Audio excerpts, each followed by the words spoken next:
Well, good morning once again to everyone. Good morning. Oh, my microphone's dead.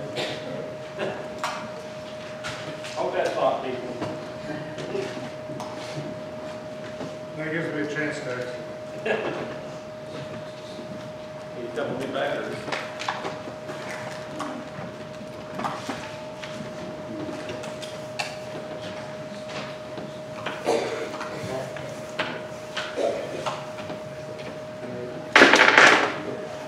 All right.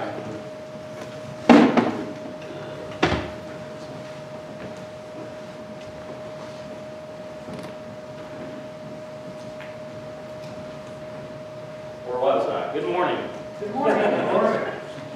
Today we're going to begin a sermon series for the next several weeks, 11 weeks to be exact, through the book of Exodus.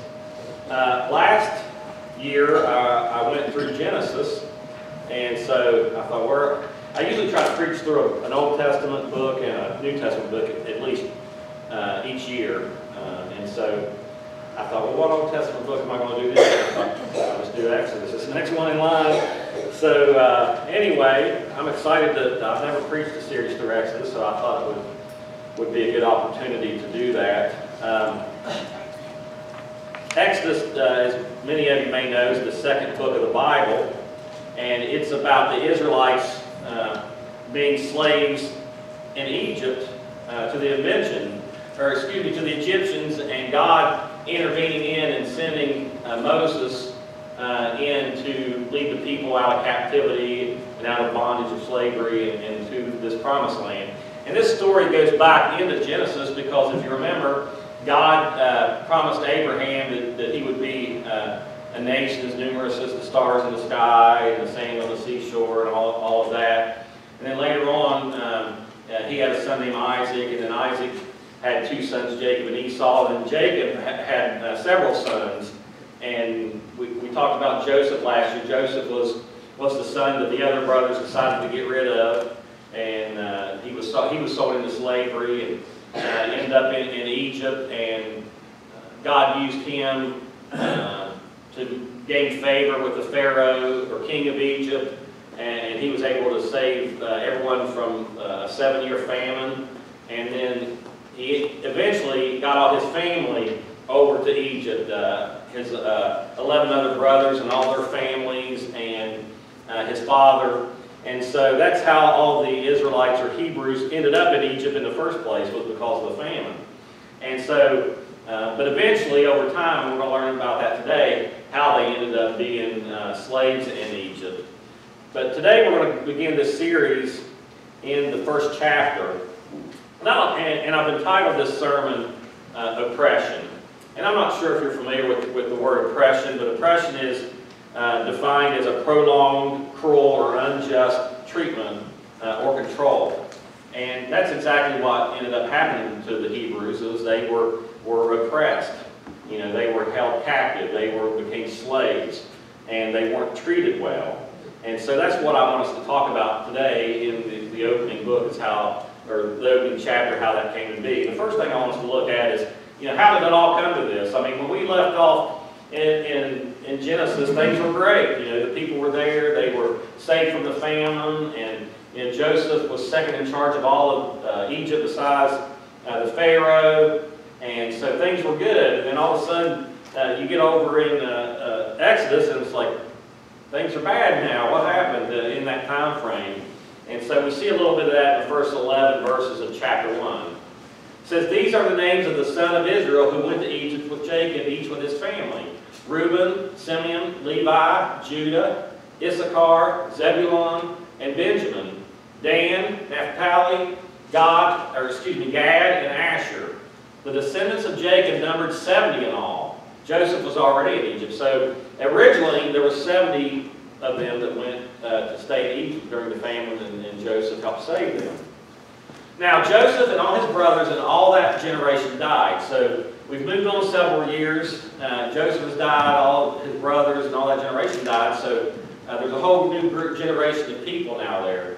It says, but the Israelites were exceedingly fruitful, and they multiplied greatly, increased in numbers, and became so numerous that the land was filled with them. Verse 8, then a new king, to whom Joseph meant nothing to, came into power in Egypt. Look, he said to his people, the Israelites have become far too numerous for us. Come, we must deal shrewdly with them, or they will become even more numerous, and if war breaks out, we'll join our enemies, fight, and leave against us and leave the country. So they put slave masters over them to oppress them with forced labor, and they built Pithom and Ramses as store cities for Pharaoh. And so we see in this story that several years have passed, Joseph has died, all of his brothers and their families, all that generation has died, and eventually Joseph was forgot about in Egypt. And so finally a new king or Pharaoh came in order, and he didn't know Joseph, didn't know anything about the past, and I don't know why he didn't, but he didn't, and so he wasn't interested in the past. He felt threatened by all the Israelites. It says they were fruitful, they multiplied, and like rabbits, I would guess. And so there was a ton of them, and they were everywhere, the Bible says. And so he felt threatened by that. He was afraid that, hey, if one of our enemies come and attack us, that the Israelites would fight with them and not with us. And so he wanted to be proactive, so he said, well, we'll make them all slaves. And that's exactly what he did. And he decided to force them into this labor and oppress them. I don't know if any of you remember this, but in the book of Acts, in the New Testament, Stephen, before he was stoned to death, was addressing the Sanhedrin. And the Sanhedrin is the Jewish ruling council. It's made up of Sadducees and Pharisees. And he basically tells them the account of Abraham and Moses and uses this story of the Israelites in Egypt as an example of how the Jews rejected the leaders back then and how they rejected Jesus as Messiah as well. And that is found in Acts chapter 7, verses 30 through 34. And this is just an excerpt of Stephen's speech, but he said, beginning verse 30, after 40 years had passed, an angel appeared to Moses. And if you remember, I don't want to get ahead of this because we're going to talk about Moses next week, but just to give you a little tidbit, Moses, most of you are familiar with Moses was put in the basket and floated down the river, and Pharaoh's daughter found him, and he ended up being raised as Pharaoh's grandson. But during that time, he saw an Egyptian slave master being cruel to an Israelite, and he killed him. And then he fled the country so that he wouldn't be killed himself, because he was afraid that he would be killed for killing someone. And so this is what he's talking about. It was 40 years had passed since Moses had ran away. But anyway, after 40 years had passed, an angel appeared to Moses in the flames of a burning bush in the desert near Mount Sinai. When he saw this, he was amazed at the sight, and he went over to get a closer look. And he heard the Lord say, I am the God of your fathers, the God of Abraham, Isaac, and Jacob. Moses trembled with fear and did not dare to look. Then the Lord said to him, take off your sandals, for this place where you are standing is holy ground. I have indeed seen the oppression of my people in Egypt. I have heard their groaning and have come down to set them free. Now come, I will send you back to Egypt. So even in the New Testament, God is using the story of what happened to the Israelites back in Egypt that many years ago to talk about what was going on currently there in the New Testament in the early days of the church. But what I want to focus on, again, is that God saw the oppression of the people. Now, the interesting thing about God in our lives is, when we've got something wrong, we're going through pain or we're going through struggles, we want results immediately. And our society in America hasn't helped us much because we are a consumer-driven society. So, we want fast food, fast microwaves, fast everything, and we want everything now. We don't want to wait for anything. I was often told when I was growing up as a Gen Xer that, that the boomers, they didn't use credit cards and they didn't do this and that. They saved money and paid for stuff. Then my generation came along, we charged everything and got in debt, and I'm sure that continues today. But the point is that they were, the generation before us knew how to save and how to do things the right way and to work hard for it. But we have that mentality in our world today. We want everything now, and especially when we're hurting or suffering or angry or want revenge or whatever it is, we're like, we want God back. But here in this story, it shows how God works. God's never in a hurry. God's always on time. His timing is perfect, and He works in the lives. He was not ignorant or looking the other way when Israelite was suffering in slavery. He had a plan for that, but His plan took a lot of time. And so He didn't forget about them. And so He reminds us in the Scripture, and we'll read it again next week when we're talking in more detail about this, but God said, I have heard their groaning, and I'm going to come down to set them free. And that's exactly what He did. He saw the oppression of the Israelites and the way they were being treated in Egypt, and He had a plan to set them free and relieve them from that bondage. Now, there's a lot of different, as I was researching this sermon, there's a lot of different opinions out there about how long the Israelites were in Egypt altogether. The one that I came across some people said the Israelites were there for 400 years. I've heard it as low as it was 215 years. I believe it was about 430 years. And a big chunk of that time, whatever it was in captivity and slavery. And so they spent that time, many hundreds of years, and that's a long time for us. Nobody hardly lives that long. And, we barely have people that live 100 years, let alone 80s or 90s or that. But the point is that 400 years or 200 years or 300 years or whatever, we say that's a long time. But God's timing is perfect, and He had a plan for what was going on. And God's timing is always His, not ours. And so that's why we have to learn, like the Israelites did, to not lose hope and to wait patiently for God and continue to stay faithful to Him. We have a tendency to want to move ahead of God and do things on our own when God don't move fast enough. Or we might blame God for things that happen in our lives. Or we might lose trust in Him. Or we might get distracted by our pain and struggles and suffering and put all of our attention on that instead of finding comfort and strength in our relationship with God. But anyway, I want to move on to the harsh treatment. This wasn't anything pleasant that they were going through. It wasn't just, hey, I'm forcing you to do work for me. They were treated very poorly and was treated very harshly. If you look at the next few verses in Exodus chapter 1, it says, but the more they were oppressed, the more they multiplied and spread. So obviously, being oppressed didn't stop them from having babies. And so they continue to be multiplied. They continue to become a bigger and bigger race and spread throughout the country. And so the Egyptians came to dread the Israelites and worked them ruthlessly. They made their lives bitter with harsh labor in brick and mortar and with all kinds of work in the fields. In all their harsh labor, the Egyptians worked them ruthlessly. So I don't know how many times he can say ruthlessly and bitter and harsh. I mean, it doesn't paint a pretty picture. They were not treated well. They were treated like objects. They were treated like property. And we know the history of our country, that we've had to fight for oppression and bondage and slavery of human beings. And so it even goes on today, with human trafficking and all that sort of thing. So we know that type of behavior still goes on, and people are not treated well.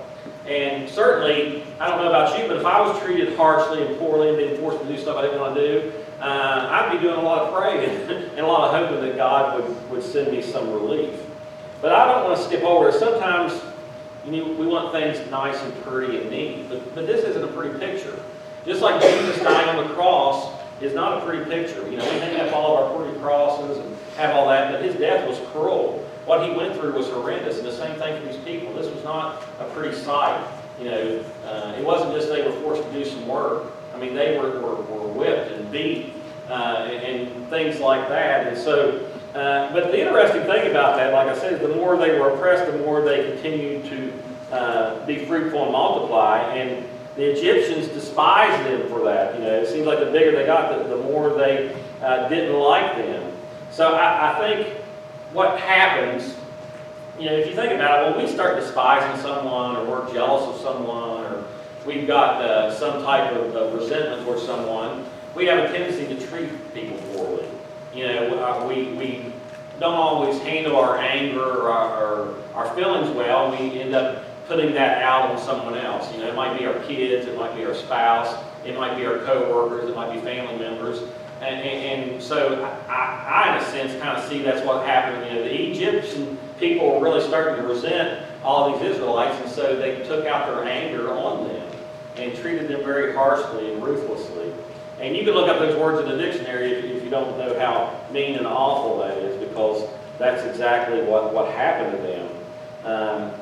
And I love the words that are used here to really describe the agony and pain and suffering that these Hebrews were going through.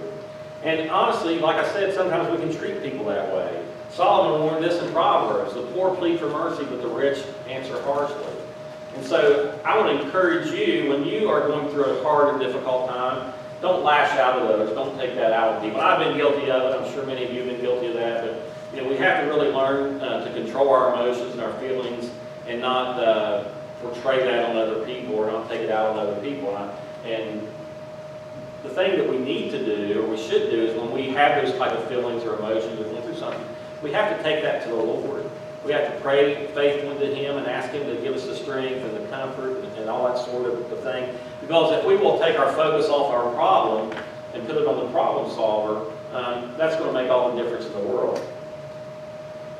The next thing, as we continue this talk about how the Israelites were treated, is to talk about my next thought, and that is being treated harshly wasn't enough. It wasn't just enough to treat people bad and poorly and look down on them and do some of the things. The Pharaoh wanted to do even more harm and evil to the Israelites. I mean, he was getting so frustrated with them growing and continuing to prosper, even though he was trying to treat them poorly. So look at the next several verses in chapter 1. It says, the king of Egypt said to the Hebrew midwives, and I'm sure all of you, or most of you are familiar with what midwives do. They help ladies have their babies and help in those early days of that. But there was two midwives that the king of Pharaoh spoke to, whose names were Shiphrah and Puah. And when you are helping, and he says to them in verse 16, when you are helping the Hebrew women during childbirth on the delivery stool, if you see that a baby is a boy, kill him. But if it's a girl, let her live. The midwives, however, feared God and did not do what the king of Egypt had told them to do. They let the boys live. Then the king of Egypt summoned the midwives and asked them, why have you done this? Why have you let the boys live? I like the answer to the midwives. The midwives answered, Pharaoh, Hebrew women are not like Egyptian women. They are vigorous and give birth before the midwives arrive. So God was kind to the midwives, and the people increased and became even more numerous. I mean, they're just keep popping out babies left and right here in Israel. Now, like us, I've heard people say this, and I'm sure you have. Have you heard somebody say, I don't know if I want to bring children into this world because of the violence and the dangers? I've heard people say that before. And I get that, and I can see probably some of these people saying, do I really want to bring a child into slavery, bondage, or whatever? I'm sure some of that was going on. But anyway, these midwives honored God and obeyed God rather than the Pharaoh, and they basically just made up an excuse to why they were doing it. But God blessed them for that. If you look at the next verse, it says, when they had gone, an angel of the Lord appeared. Oh, I'm skipping ahead, sorry. Verse 21, and because the midwives feared God, He gave them families of their own. So not only were these midwives blessed by God, but He even allowed them to not just be midwives, but allowed them to have families and children of their own. It says, then Pharaoh gave this order to all his people. Pharaoh's not going to stop there. He's going to be even more evil. He says to his people, the Egyptians, every Hebrew boy that is born you must throw into the Nile, but let every girl live. Can you imagine? I mean, I can't imagine doing something like that. Sometimes people, hear things and read things in the Old Testament, and they just can't imagine God allowed those type of things to happen, and that sort of thing. Several of you know yesterday, my daughter's pregnant, and yesterday they found out, they're having twins, we knew that, but yesterday we found out both the twins are going to be girls. But I can imagine having a baby, a grandchild, or a child, and just allow someone to grab that and throw it in the river. I mean, that's just inhumane, and it's hard to even rationalize or wrap your mind around that. But that's evil. I mean, we still see evil in this world. People do crazy stuff. I mean, I've seen people drown their baby in a bathtub, drive their car into a lake, and I mean, just all kinds of stuff. I mean, horrid stuff. And it's just, you can't even wrap your mind around what a person is thinking, how evil are they or how messed up are they to do something like that. But this is exactly what was going on in Egypt. He was so annoyed by the Israelites that he just wanted to start thinning them out. He knew if he killed the boys, that they wouldn't be able to procreate and have more babies. And obviously the women he could use as servants and as people to do other things. And it's just amazing what he was doing here. And thankfully that God used these midwives to stop that. And it reminds me of another story in the New Testament. If I can skip back to the New Testament, many of you are familiar with a guy named Herod who tried to do something similar to kill Jesus when he was born. You remember that story? And that's where, now we're in Matthew. When they had gone, an angel of the Lord appeared to Joseph in a dream. "Get up," he said, "take the child and his mother and escape to Egypt. Stay there until I tell you, for Herod is going to search for the child and kill him." So he got up and took the child and his mother during the night and left for Egypt, where he stayed until the death of Herod. And so was fulfilled what the Lord had said through the prophet, "Out of Egypt I call my son." When Herod realized that he had been outwitted by the Magi, he was furious, and he gave orders to kill all the boys in Bethlehem and in its vicinity who were 2 years old and under, in accordance with the time he had learned from the Magi. So Herod did an awful thing. First he wanted to kill Jesus, baby Jesus, and when baby Jesus had escaped, then he decided he was going to kill, he didn't know he had escaped at the time, so he didn't know how old the baby was, but apparently he was 2 years or younger. And so he gave that order to kill all the babies 2 years and under. I mean, another evil thing we can't wrap our minds around.